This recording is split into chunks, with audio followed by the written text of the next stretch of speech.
რა არის ფარინგიტი? ეს არის ხახის ანთება, რომელიც მოიცავს ხახის სიწითლეს, ნადებს, შეშუპებას, ზოგჯერ ვეზიკულებსაც და წყლულებსაც.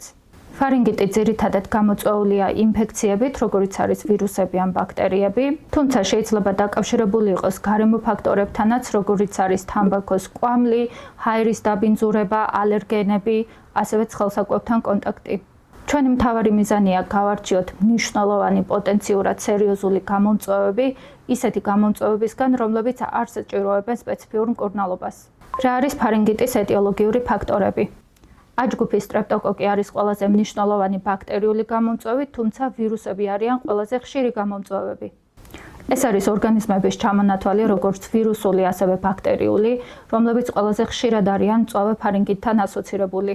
აჯგუფის სტრეპტოკოკი არის ყველაზე მნიშვნელოვანი ბაქტერიული გამომწვევი, რომელსაც ვხედავთ 5 და 15 წლამდე ბავშვებში ყველაზე ხშირად, განსაკუთრებით ზამთარში და გაზაფხულზე.